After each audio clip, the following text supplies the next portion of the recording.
Alrighty, hey guys, welcome back to another video, and today we have another discussion video. It's another Reddit post, and this one is talking about smithing, and pretty much the author of this post. These are his ideas to make smithing more dynamic. We have talked about it in the past. I have given my opinions of it. I am interested to see what he has written, and you know, what his ideas are. I'm going to give my ideas as well, and we're going to go from there. I'm also going to link this down below if you guys want to go check it out for yourself. Without further ado, let's read what he has to say, and then, let's discuss.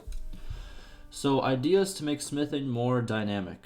It feels tiresome after a while, doesn't it? You start doing it to make some cash, and after spamming the extra long hide grip two-handed flax 600 times to level and unlock parts, you're just burnt out. For me, it was the javelins. But I know a lot of people who have done the two-handed, grind when it comes to smithing.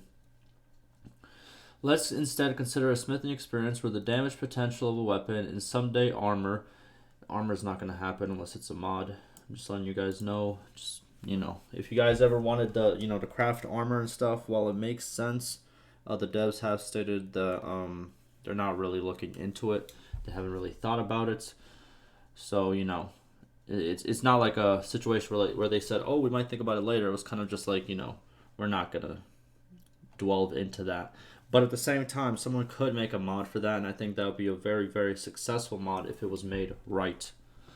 This is my second person narration to suspend disbelief. Okay. Isn't okay? So what was he saying? Let's instead consider a smithing experience where the damage potential of a weapon isn't directly tied to the gold that it is worth. Furthermore, it is done in a way that does not harm the balance of the game. It even enhances it. Okay, and how do we do that? All right. Somewhere along your progression up the skill tree, parts begin to unlock much faster. It continues to accelerate until you have all of them. This makes intuitive sense. An experienced smith is much more likely to see something and understand how someone else made it right away. Okay. There's still a reason to craft parts after you unlock them, though. As you continue to smith a part, you get better at doing it, and this shows in the finished product. Okay. Remember the old modifiers. What is this? We have a similar version to this, but I get what you're saying. Like, if you get a lot better at it, obviously you can make, like, the plus versions, and when you first start, you'll probably make these versions. So that does make sense. Okay. Where were we at? They're back. As you improve, you're more likely to get a great, you're likely to grate a balanced blade or a strong pommel. Did I say that right? Probably not. And notice this, you can craft individual components now. Not only can you choose the type of part you want to use to assemble your weapon, you can specify which specific one you want. It's just one click away. To see your applicable inventory of already crafted parts, these all bring their bonuses, or oh my goodness, this man out here being a poet. He's like writing this like he's writing a story. Okay, I have no idea what that word means, but it is what it is. They bring all their bonuses, or that word, that emerged when they were first made. You can still craft unmodified weapons using the crafting system as it still exists, but you do this for quests, leveling, or extra gold. These weapons are also named generically two-handed broad axe. When you want to really make and use a weapon, you can craft individual components and then assemble them, yielding a unique weapon that you can name. Okay, so he wants to you can assemble. So are you saying like you can assemble the part itself, and then that part would go into your inventory, and then out of those parts, those parts can either be like, would those parts have these modifiers as well? And then based on like what modifiers the parts have, gives you like a percent chance of what modifier the armor itself has, or not armor, or weapon in this case. That'd be kind of cool. Like let's say there's 4 parts to weapon, and you have 3 reinforced parts, and the 4th part is, let's say, thick, right? And if you craft it, there's a big chance it might be reinforced. There's like a 1/3 chance it might be hardened, and there's a small chance the whole thing might be thick. That would be kind of cool. Where is it at? Where are we? You find that you can't abuse this mechanic very much, as each component's creation and the final creation of all necessary components counts as smithing turns. You hate to waste a high level smithing turn on making charcoal or smelting. You really need to have them available when you are crafting components or assembling a final weapon. What do they mean by turn?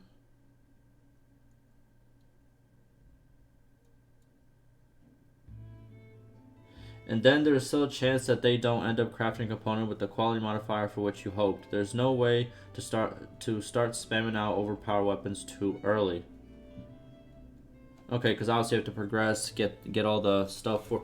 Okay, so here's my critique of this so far, right? While it does sound good, we're like the whole making the parts and obviously the modifiers, adding the modifiers to and all that. A criticism that I would have is it just adds a lot more steps to the process, and I don't know if that would makes it exactly very, I would say, fun, if that kind of makes sense, right? Because obviously a lot of people play the game just, to have fun, right? And I don't know if people would like all these extra steps, right? But I want to see what else he has to say about it, and maybe he'll bring it all together. But I'm going to save my final thoughts for when I finish reading it. Merchants are no longer care about only the damage stat assigned to the weapon. It's part of their calculation, sure, but even that is considered by weapon type rather than all weapons. It doesn't make much sense to value a dagger less than a bladed polearm because the dagger does less damage. It's supposed to do less damage, so they care about how much better your dagger is than the average dagger. They act much the same way when you show them a 10 extra long hide gripped two-handed falx.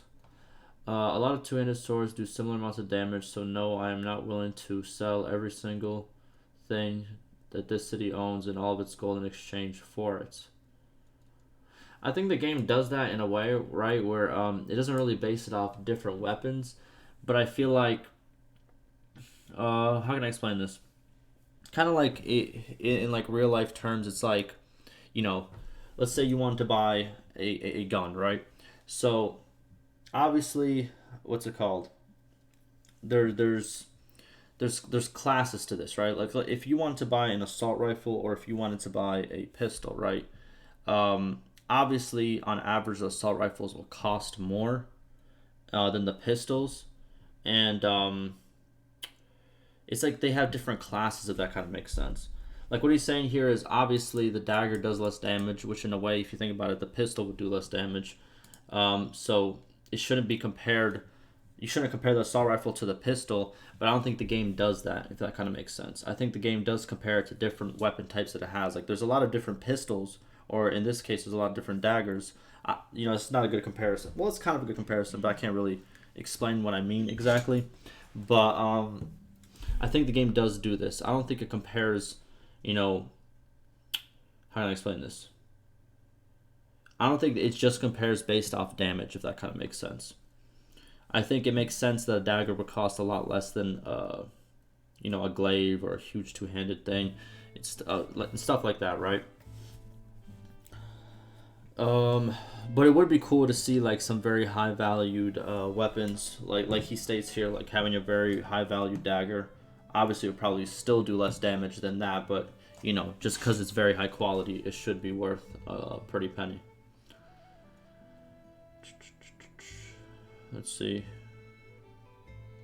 Where were we at? You were somewhat shocked to later discover that the lord from the city where you sold it now uses it in battle. You wonder whether you should go back. You should go take it back from him. You forget about it and play for hundreds of game days when you remember and decide to take action. Sadly, he no longer uses the weapon, has decided discard it because it was worn down past its usefulness. Higher quality components last longer than lesser quality. Okay, so you want like kind of like a degrading system, like let's say if it starts here, let's say it starts in like reinforced, like over time it's gonna go all the way down to the worst, and then you kind of have to get it.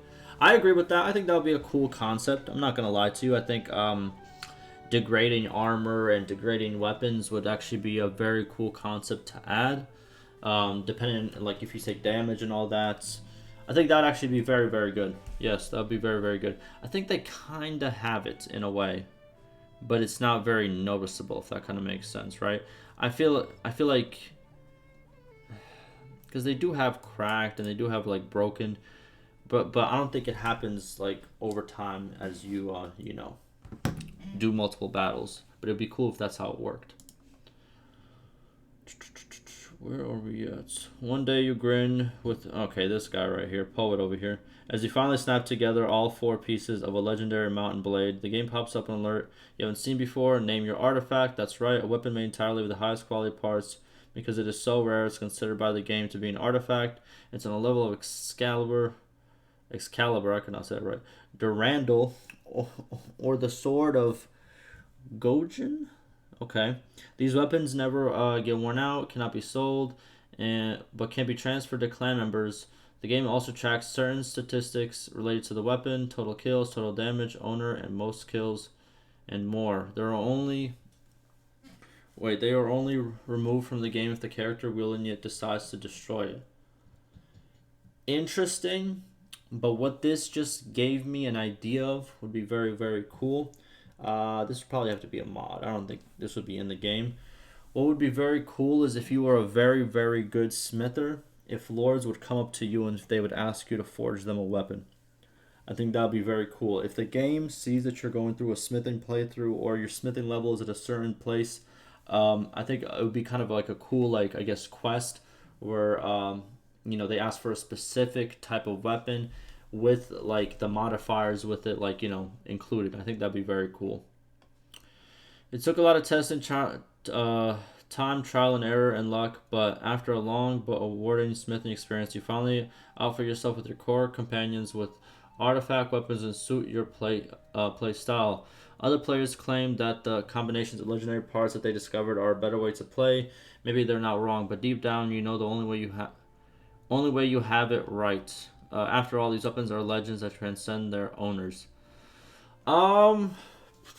Okay, so that's pretty much the idea. So, just to summarize, he wants you to pretty much you can craft components, and then with those components you can craft weapons, and also modifiers on both components and weapons, if I read it right. And then also that merchants will kind of change their prices around, and that you can make artifact weapons, which are pretty much like the best of the best, and these cannot be sold. They can be handed down and kind of, you know, stuff of that nature, right? All right, so what do I think about it? I think it has some good ideas overall. I do like the modifier idea. I do like the parts idea. I don't know exactly what you can do to make smithing less OP, if that kind of makes sense, right? Because even with this modifier idea, you can just wait in a town and do all of this, right? And just like probably like 2 hours of, you know, no, more than that. Probably a couple hours of time. You can probably still get your smithing all the way up there and still make a ton of money. I think there has to be some drawback or something. Like, I know you have to wait for your smithing stamina to go down after every day, but you can get a lot of companions and then just, you know, use them as well. I don't know exactly how you would fix smithing. I think these are very good ideas that he included. I just don't know if it will fix the problem with smithing that people have, which is obviously, you know, it's not very hard to do. You can get it done very, very quick, and in turn make a lot of profit with really no risk at all, you know? So, I don't know. Let me know what you guys think. Ask me any questions, any concerns. I want to see them remake the smithing, like do a complete overhaul and just see if maybe they could, you know, look at it from a different angle and see if that would work. That'd be very cool to see, but we will see in the future what they think about it. The devs have said they do know the problem with smithing, and they are, you know, figuring something out, but, you know, there's no concrete, like, stuff that they have stated that they are fixing when it comes to it. But yeah, hopefully you guys enjoyed, and stay safe.